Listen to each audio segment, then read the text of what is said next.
മാധ്യമങ്ങൾ വലുതായി വരുന്നു.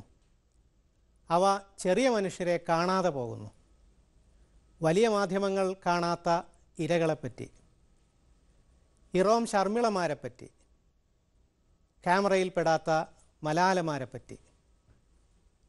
മീഡിയ സ്കാനിലേക്ക് സ്വാഗതം. മറ്റ് പലരെയും എന്ന പോലെ ശരാശരി മലയാളിയെയും നേരിട്ട് ബാധിക്കുന്ന 3 ഡൽഹി സംഭവങ്ങൾ കഴിഞ്ഞയാഴ്ച ഉണ്ടായി.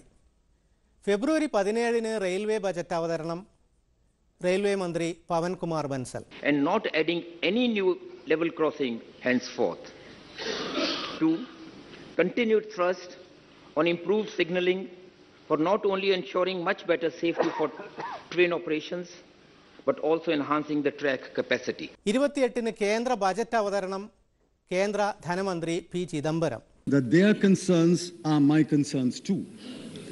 I know their concern for the welfare and progress of the scheduled castes and the scheduled tribes for whom the budget has sub-plans. March 1 വരുന്നു അടുത്ത പെട്രോൾ വിലക്കയറ്റം. KSRTCക്ക് ഡീസൽ വിലയിൽ കാര്യമായ മറ്റൊരു വർധനയും. സാമ്പത്തിക പരിഷ്കാരങ്ങൾക്ക് ഊന്നൽ നൽകിക്കൊണ്ടുള്ള ബജറ്റായിരിക്കും അടുത്ത മാസം പ്രഖ്യാപിക്കുകയെന്ന് കേന്ദ്ര ധനകാര്യമന്ത്രി പി ചിദംബരം സൂചന നൽകി. Education, skills. റെയിൽവേ ബജറ്റിൽ കേരളത്തെ അവഗണിച്ചതിൽ പ്രതിഷേധിച്ച്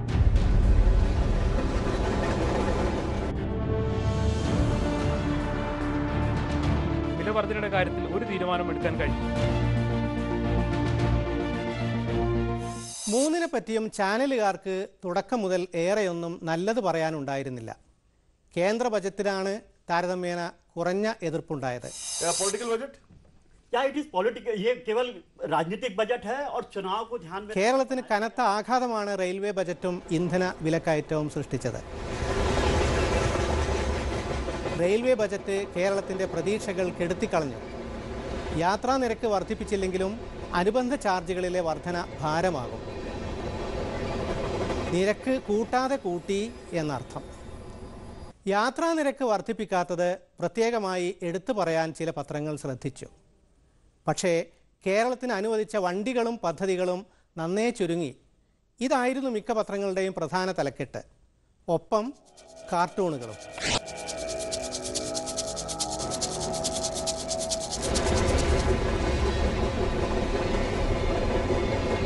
റെയിൽവേ ബജറ്റിൽ കേരളത്തെ അവഗണിച്ചതിൽ പ്രതിഷേധിച്ച് UDF എംപിമാർ റെയിൽ മന്ത്രിയെ കണ്ടു. മന്ത്രി പവൻകുമാർ ബൻസലുമായിട്ടുള്ള എംപിമാരുടെ കൂടിക്കാഴ്ച അവസാനിച്ചത്. തൽക്കാലം ഒരു ഉറപ്പും എംപിമാർക്ക് ലഭിച്ചു. ഈ നിരാശക്കിടയിലും റെയിൽവേ ബജറ്റിൽ കേരളത്തിന് പ്രതീക്ഷ കണ്ട 3 പത്രങ്ങളുണ്ട്.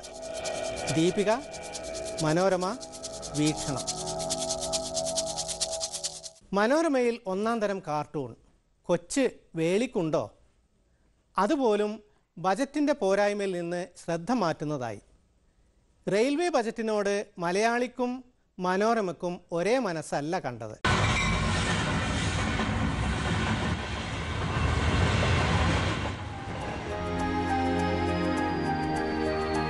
But I think, Piyush has not done a good job at reading. 13 railway budget മന്ത്രി പവൻകുമാർ ബൻസാൽ പാർലമെന്റിൽ അവതരിപ്പിക്കുന്നു. നിരാശ പടർത്തിയ റെയിൽവേ ബജറ്റിൽ പോലും പ്രത്യാശ കണ്ടെത്തിയ സ്ഥിതിക്ക് പൊതു ബജറ്റ് ആഘോഷിക്കാൻ എളുപ്പമായി. We have to look at the backdrop in which this budget happened. വനിതകൾക്ക് വേണ്ടിയുള്ള പദ്ധതി നിർദ്ദേശങ്ങളെ ആധാരമാക്കി മനോരമ പറഞ്ഞു, സ്ത്രീ തന്നെ ധനം. പൊതുവെ ബജറ്റിന് അനുകൂലമായാണ് പത്രങ്ങൾ തലക്കെട്ടെഴുതിയത്.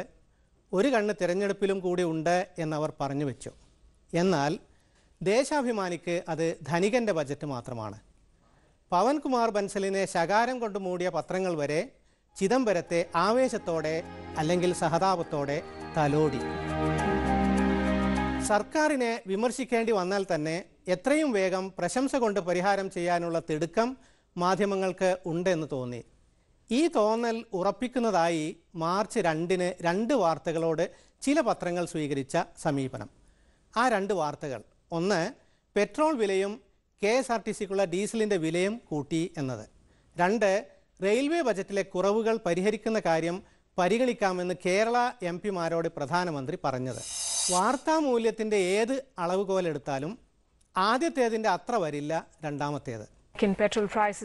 ആദ്യത്തേത് സംഭവിച്ച കാര്യമാണ്. രണ്ടാമത്തേത് വെറും വാക്കാണ്.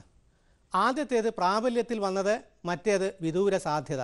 സ്വപ്ന പദ്ധതി എന്ന നിലയിൽ കേരളത്തിന് അനുവദിച്ച കഞ്ചിക്കോട്ടെ കോച്ച് ഫാക്ടറിക്ക് ഇത്തവണത്തെ റെയിൽവേ ബജറ്റിലും പണം അനുവദിക്കാൻ സാധ്യതയില്ല. കോച്ച് ഫാക്ടറിയുടെ നിർമ്മാണവുമായി സ്വാഭാവികമായും മാധ്യമങ്ങളിൽ പ്രാധാന്യം നേടിയത് ആദ്യത്തേത് തന്നെ.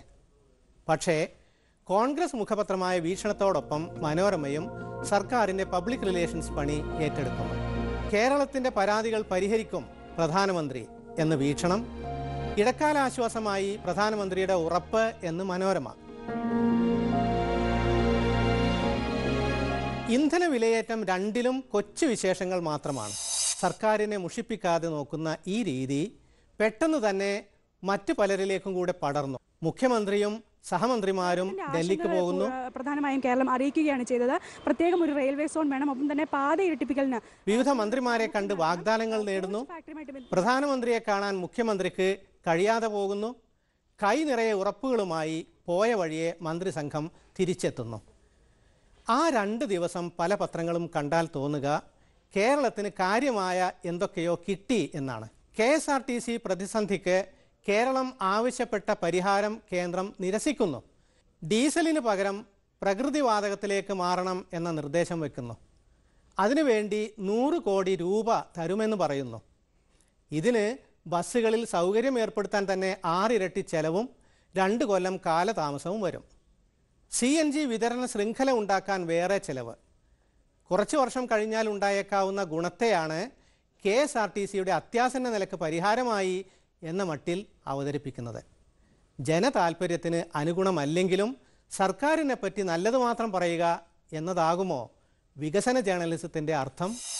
പുതിയ US വിദേശകാര്യ സെക്രട്ടറി ജോൺ കെറിയും നമ്മുടെ പവൻകുമാർ ബെൻസലും തമ്മിൽ എന്ത് ബന്ധം? രണ്ടുപേരും സ്ഥലപ്പേരുകൾ തെറ്റിക്കുന്നു എന്നത് തന്നെ. റെയിൽവേ ബജറ്റ് അവതരിപ്പിച്ച ബെൻസൽ പരിചയമില്ലാത്ത കുറേ സ്ഥലങ്ങളുടെ പേരുകൾ തെറ്റായി ഉച്ചരിച്ചതിനെ ചൊല്ലി ധാരാളം പരിഹാസം കേട്ടു. എന്നാൽ കെറി പുതിയൊരു രാജ്യം തന്നെ ഉണ്ടാക്കി കളഞ്ഞു. അമേരിക്കയ്ക്ക് പരിചയമുണ്ടാകേണ്ട രാജ്യങ്ങളാണ് കസാക്കിസ്ഥാനും കിർഗിസ്ഥാനും. അമേരിക്കയുടെ നേതൃത്വത്തിലുള്ള ഭീകരവിരുദ്ധ പോരാട്ടത്തിലെ കൂട്ടാളിയാണ് കിർഗിസ്ഥാൻ. അതിൻ്റെ അയൽ രാജ്യമാണ് കസാക്കിസ്ഥാൻ. സ്റ്റേറ്റ് സെക്രട്ടറി എന്ന നിലക്ക് നടത്തിയ ആദ്യ പ്രസംഗങ്ങളിൽ ഒന്നിൽ കെറി ഈ 2 രാജ്യങ്ങളുടെയും പേര് തെറ്റിച്ചു. Stronger partnerships with countries that share our commitment to democratic values and human rights. They fight corruption in Nigeria. They support the rule of law in Burma. They support democratic institutions in Kyrgyzstan and Georgia. രണ്ടും കൂടെ ചേർത്ത് കിർസാക്കിസ്ഥാൻ എന്ന പുതിയൊരു രാജ്യം ഉണ്ടാക്കി കളഞ്ഞത് ആരും അറിയാതെ പോയി. ഏതായാലും ഔദ്യോഗിക രേഖകളിൽ ഇത് കിർഗിസ്ഥാനാക്കി തിരുത്തിയിട്ടുണ്ട്. ഒരു തെറ്റ് ആർക്കും പറ്റുമെന്ന് പറയാം. പക്ഷേ മറ്റു രാജ്യങ്ങളോടുള്ള അമേരിക്കയുടെ മനോഭാവത്തിൻ്റെ പ്രതിഫലനം കൂടിയാണിത് എന്ന് നമ്മൾ ഓർക്കണം. നവംബർ 10 മലാല ദിനമായി ആചരിക്കുമെന്ന് UN secretary general Ban Ki Moon പ്രഖ്യാപിച്ചു. ഇത്രയേറെ പ്രചാരവും പ്രോത്സാഹനവും കൊണ്ട് മലാല ഒരു വലിയ പ്രതീകമാകുമ്പോൾ മറ്റു പലതും തമസ്കരിക്കപ്പെടുന്നു എന്ന് ആക്ഷേപം ഉയർന്നിട്ടുണ്ട്. 12.5 ഏക്കറിൽ ഉദ്യാന ബംഗ്ലാവുകൾ കുലീനർക്കായി ഒരു ശ്രേഷ്ഠ ജീവിത ശൈലി. സ്കൈലൈൻ റാഞ്ച് ഗാർഡൻ ബംഗ്ലാവ് നിങ്ങളെ കാത്തിരിക്കുന്നു. വരൂ, നേരിൽ കാണൂ. There are things you can trust. A mother's love, father's shoulder, sister's affection, power of love, and Mind Diamonds from Malabar Gold and Diamonds. GIA and IGI certified. Buyback guarantee, lifetime free maintenance, and free insurance coverage. Quality you can always trust. Mind Diamonds from Malabar Gold and Diamonds.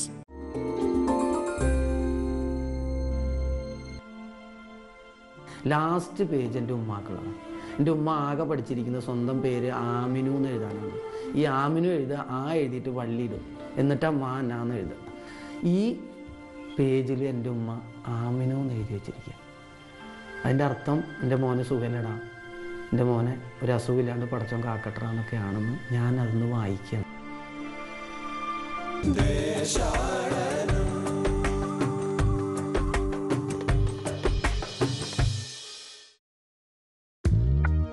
Tambas Deshadanam, brought to you by Tambas. Reach where you wish. Tambas LED flashlight.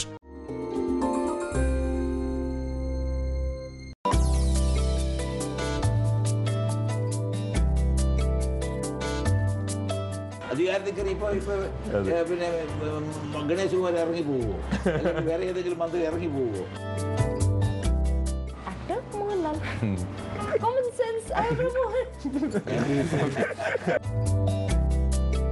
Dubai കേരളത്തിന്റെ 15ാമത്തെ ജില്ലയാണ്.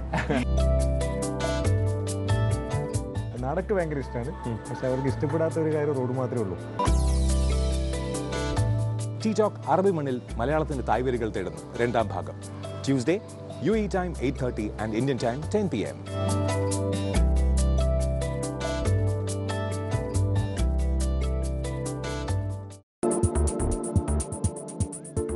മലാല യൂസുഫ്സായിയെ അറിയാത്തവർ കുറവാണ്.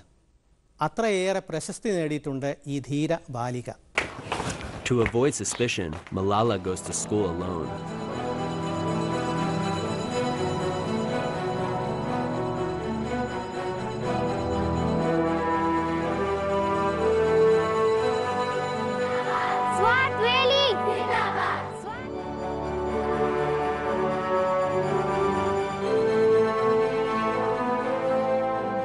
Men, women, children, all of them.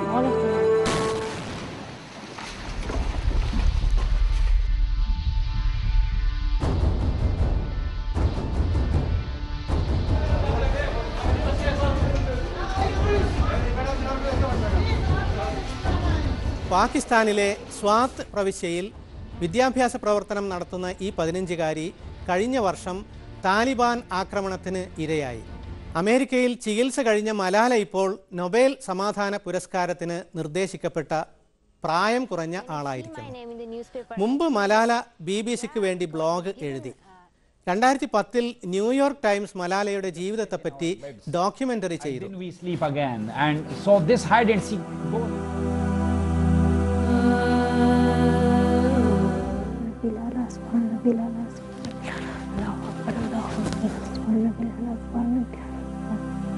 November 10 Malala ദിനമായി ആചരിക്കുമെന്ന് UN secretary general Ban Ki Moon പ്രഖ്യാപിച്ചു. ഇത്രയേറെ പ്രചാരവും പ്രോത്സാഹനവും കൊണ്ട് മലാല ഒരു വലിയ പ്രതീകമാകുമ്പോൾ മറ്റു പലതും തമസ്കരിക്കപ്പെടുന്നു എന്ന് ആക്ഷേപം ഉയർന്നിട്ടുണ്ട്.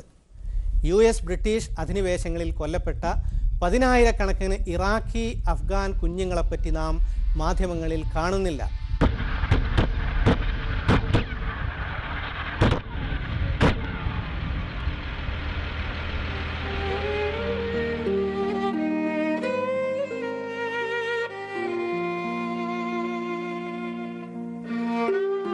പാകിസ്ഥാന്റെ അയൽ രാജ്യമായ അഫ്ഗാനിസ്ഥാനിൽ വിദേശ സൈന്യങ്ങളും താലിബാനും കൂടി പിച്ചു ചീന്തിയ കുരുന്ന് ജീവിതങ്ങൾ ധാരാളം.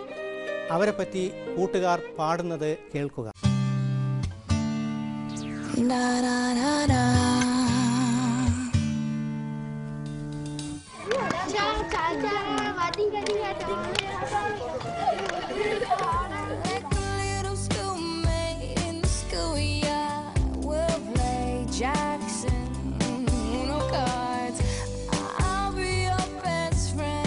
ലോകത്തെയും അഫ്ഗാനിസ്ഥാനിലെ ജനങ്ങളെയും താലിബാനിൽ നിന്ന് രക്ഷിക്കാനാണ് 2001-ൽ അമേരിക്കൻ സേന അഫ്ഗാനിസ്ഥാനിൽ കടന്നത്.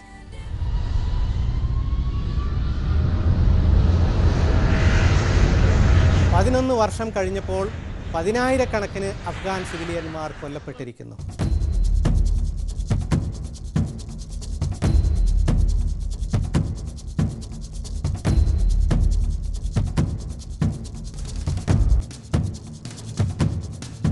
യുദ്ധനിയമങ്ങൾ ലംഘിച്ചാണ് പലപ്പോഴും അക്രമങ്ങൾ. താലിബാനാകട്ടെ കൂടുതൽ ശക്തി പ്രാപിക്കുകയും ചെയ്തു. അങ്ങനെ ഒടുവിൽ അമേരിക്ക പിൻവാങ്ങാൻ തീരുമാനിച്ചിരിക്കുന്നു. പരാജയപ്പെട്ടാണ് മടക്കമെങ്കിലും ലക്ഷ്യം സാധിച്ചു എന്നാണ് അവകാശവാദം. ഇതിനെ പരിഹസിച്ചുകൊണ്ട് ഖലീൽ ബന്ദലിബ് വരച്ച കാർട്ടൂൺ ഏറെ വാചാലമാണ്.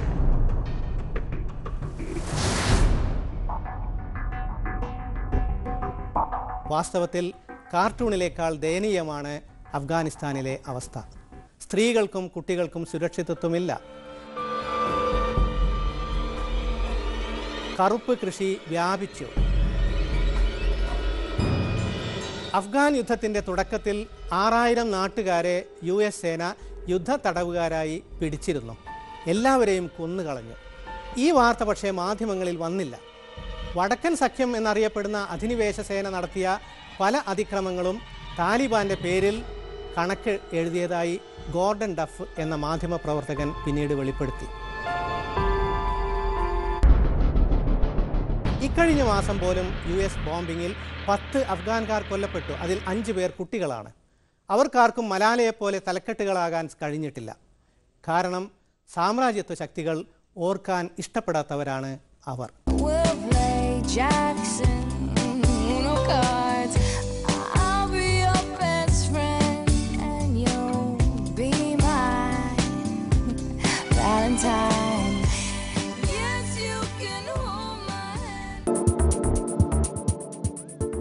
മാർച്ച് 4, 5, 6 തീയതികളിലെ മാധ്യമങ്ങൾ പരിശോധിക്കുക. Irom Sharmila landed in Delhi earlier today.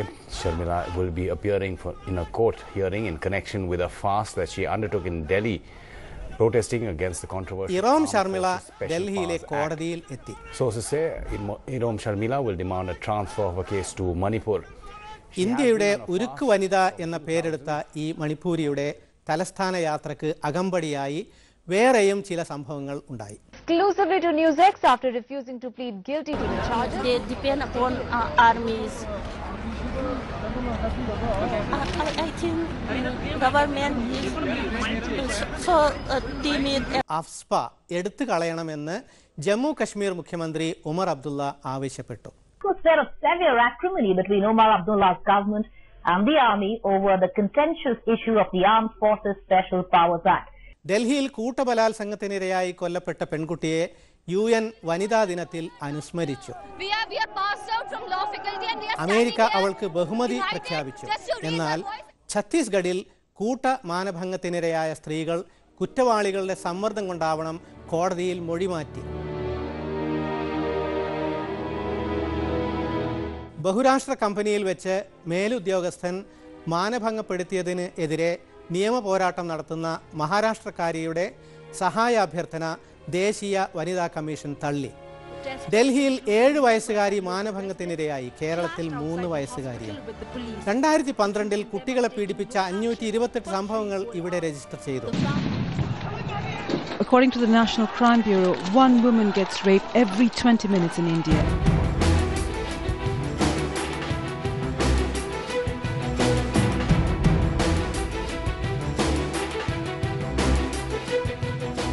ഇക്കൊല്ലം ഇതുവരെ 100-ലധികം കേസുകളായി എന്ന് സംസ്ഥാന ആഭ്യന്തര വകുപ്പിൻ്റെ കണക്ക്. ആറ്റിക്കുറുക്കിയാൽ കിട്ടുന്ന ചിത്രം ഇതാണ്. ഭരണകൂടം, പുരുഷന്മാരിലെ അധമവർഗം, വൻകിട കമ്പനികൾ, പോലീസും പട്ടാളവും ഇവരെല്ലാം അടങ്ങുന്ന ഒരു വിഭാഗം. അവരുടെ ഇരകളായി സ്ത്രീകൾ, കുട്ടികൾ, തിരസ്കൃതർ. ദാരുണമായ ഈ ഇന്ത്യൻ ചിത്രത്തിൻ്റെ വാചാലമായ പ്രതീകമാണല്ലോ മൂക്കിൽ ഭക്ഷണക്കുഴലുമായി ഡൽഹി കോടതിയിൽ ഹാജരായ ഇറോം ഷർമിള. സമൂഹത്തിന്റെ ശ്രദ്ധയിൽപ്പെടുത്താനും മാധ്യമങ്ങൾക്ക് കിട്ടിയ അവസരമാണിത്. ഡൽഹി പെൺകുട്ടിയോടും ഇറോം ഷർമിളയോടും മറ്റ് ഇരകളോടും നീതി ചെയ്യേണ്ടത് ഈ പ്രശ്നത്തിൽ നിലപാടെടുത്തുകൊണ്ടാണ്. അങ്ങനെയൊരു നിലപാട് മാധ്യമങ്ങൾ എടുക്കുമോ? ഇറോം ഷർമിളക്ക് നിലപാടെടുക്കാൻ 2 വട്ടം ആലോചിക്കേണ്ടി വന്നില്ല. 2000 നവംബർ 2-ന് മണിപ്പൂരിലെ മലോമിൽ വെച്ച് അസം റൈഫിൾസിലെ പട്ടാളക്കാർ 10 നാട്ടുകാരെ വെടിവെച്ച് കൊന്നു. അന്ന് തന്നെ ഇറോം ഷർമിള നിരാഹാര സമരം തുടങ്ങി. ഒരേ ഒരു ആവശ്യം മാത്രം, പട്ടാളക്കാർക്ക് എന്തും ചെയ്യാൻ അനുമതി നൽകുന്ന അഫ്സ്പ നിയമം എടുത്തുമാറ്റണം. 12 വർഷമായി അവർ ഭക്ഷണം കഴിച്ചിട്ടില്ല. അധികാരികൾ മൂക്കിലിട്ട കുഴലിലൂടെ ഭക്ഷണം നൽകാൻ ശ്രമിക്കുന്നു. ഈ 12 വർഷവും അന്യായങ്ങൾ മറുഭാഗത്ത് തുടരുന്നു.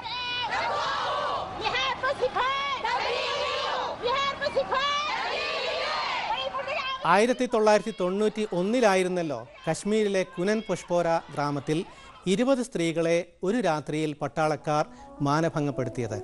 അത്തരം സംഭവങ്ങൾ ഇപ്പോഴും ആവർത്തിച്ചു കൊണ്ടിരിക്കുന്നു.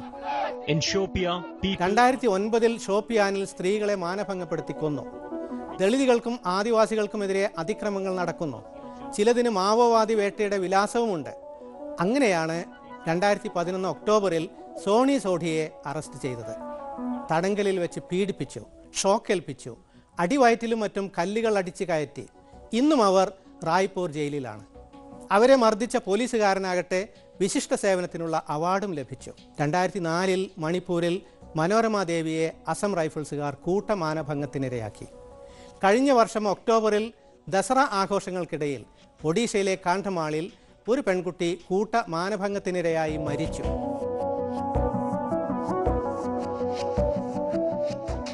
ഇപ്പറഞ്ഞ സംഭവങ്ങളിലൊന്നും കുറ്റവാളികൾ ശിക്ഷിക്കപ്പെട്ടില്ല. കാരണം അവർ പട്ടാളക്കാരോ പണക്കാരോ അധികാരികളോ ഒക്കെയാണ്.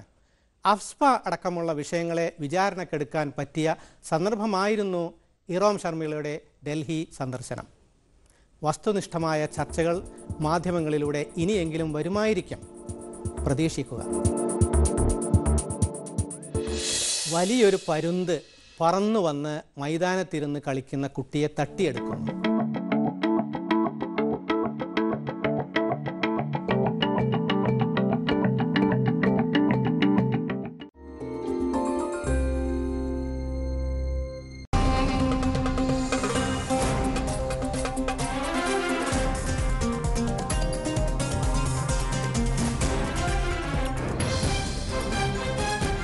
പ്രവാസത്തിന്റെ നേരും നന്മയും, പ്രവാസികളുടെ സ്വപ്നങ്ങളും പ്രതീക്ഷകളും.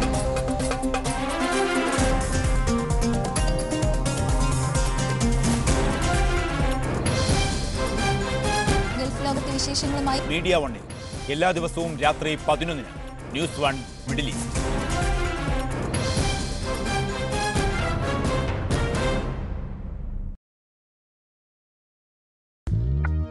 Gulf News brought to you by Skyline Builders. Skyline, the address says it all. In association with Mr. Lights. Mr. Lights Mars Rover. Development surpassed by controversies. Consensus, not controversy. Present ground reality. And signboard for future Kerala Summit. പതിവ് channel ചർച്ചകളിലെ അർത്ഥശൂന്യമായ വാഗ്വാദങ്ങളില്ല, നിറം പിടിപ്പിച്ച നുണകളില്ല, വ്യക്തിഹത്യകളിൽ. മലയാള television ചരിത്രത്തിൽ പുതിയൊരു സംവാദ രീതിക്ക് തുടക്കം കുറിക്കുകയാണ് Kerala summit.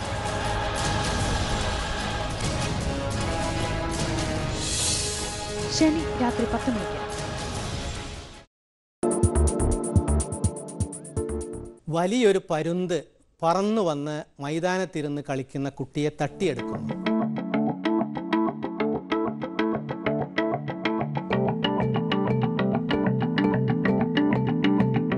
ഉയരത്തിൽ നിന്ന് അവനെ താഴേക്കിടുന്നു. ഈ രംഗത്തിൻ്റെ വീഡിയോ യൂട്യൂബിൽ പോസ്റ്റ് ചെയ്തത് 2 മാസം മുൻപ്. കണ്ടവരിൽ പലരും അത് നേരാണ് എന്ന് കരുതി. കാനഡയിലെ ഫിലിം പഠന വകുപ്പിലെ പ്രൊഫസർ അദ്ദേഹത്തിൻ്റെ വിദ്യാർത്ഥികൾക്ക് കൊടുത്ത അസൈൻമെൻ്റ് ആയിരുന്നു അത്. I've heard of eagles picking up salmon, birds, lambs, and even crocodiles. But a baby? I guess there's a first time for everything, and that's exactly what happens in this video. If it is a fake, then they did an amazing job, and kudos to them. But I'm a glass is half empty kind of guy. So the first thing that was pointed out by the YouTuber Sciatek is ഒരു വ്യാജ video ഉണ്ടാക്കണം. 1,00,000 പേർ അത് കണ്ടാൽ നിങ്ങൾക്ക് A grade നൽകാം, professor Robin ട്രെംബ്ലെ പറഞ്ഞു.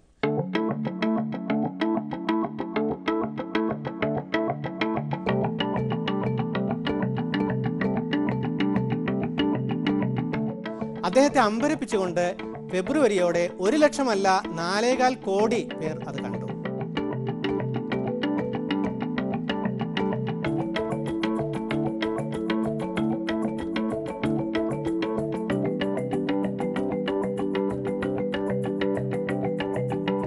കേൾക്കുന്നതും കാണുന്നതും നേരാവണമെന്നില്ല എന്ന് പഠിപ്പിക്കുന്നു ഈ വീഡിയോ. വെനസ്വേലയുടെ നേതാവ് യൂഗോ ചാവേസ്. ജീവിതത്തിൽ എന്ന പോലെ മരണത്തിലും മാധ്യമങ്ങളിൽ നിറഞ്ഞു നിന്നു അദ്ദേഹം. I hope Obama will be able. India അടക്കമുള്ള രാജ്യങ്ങളിൽ ജനപ്രിയ നേതാവായിരുന്നു ചാവേസ്. സാമ്രാജ്യത്വ ശക്തികളെയും കോർപ്പറേറ്റ് ചൂഷകരെയും ഒരുപോലെ വെല്ലുവിളിച്ച അദ്ദേഹം തലക്കെട്ടുകൾ പിടിച്ചു. 2006 US പ്രസിഡന്റ് ബുഷിനെ UN അദ്ദേഹം ചെകുത്താൻ എന്ന് വിളിച്ചു. മാധ്യമങ്ങൾക്ക് വിവാദ നായകരെ ഇഷ്ടമാണ്. പല നിലക്കും വെനസ്വേലയുടെ മാധ്യമ അനുഭവം ഒരുപാട് വികസ്വര രാജ്യങ്ങളുടേത് തന്നെയാണ്. To the peoples of the world. Socialist രാജ്യങ്ങളിലെ ഭരണകൂടങ്ങൾക്കെതിരാവും പടിഞ്ഞാറൻ മാധ്യമങ്ങൾ.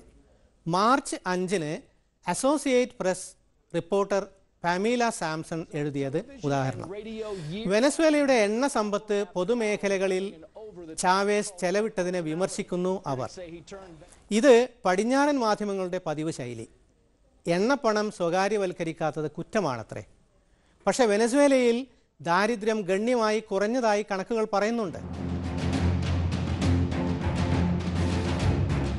ഫോബ്സ് മാഗസിന്റെ സമ്പന്ന പട്ടികയിൽ അവിടത്തുകാരെ കാണില്ലെങ്കിലും ഓരോ തെരഞ്ഞെടുപ്പിൽ ചാവേസ് മത്സരിക്കുമ്പോഴും മാധ്യമങ്ങൾ തോൽവി പ്രവചിച്ചുകൊണ്ടിരുന്നു. ജയിച്ചാൽ കള്ളത്തരം ആരോപിക്കും. ഈ അനുഭവം ഫലസ്തീനിലും ഈജിപ്തിലും നാം കാണുന്നു. 2004 തെരഞ്ഞെടുപ്പ് കാലത്ത് വെനസ്വേലയിലെ മുഖ്യധാരാ മാധ്യമങ്ങൾ വ്യാജ എക്സിറ്റ് പോൾ വരെ സംഘടിപ്പിച്ചു. ചാവേസ് ജയിച്ചപ്പോൾ അവർ പറഞ്ഞു വോട്ടെടുപ്പിൽ കൃത്രിമം നടന്നു എന്ന്. പക്ഷേ കാർട്ടർ സെന്റർ പോലുള്ള സ്വതന്ത്ര US സ്ഥാപനങ്ങൾ ആരോപണങ്ങൾ തള്ളി.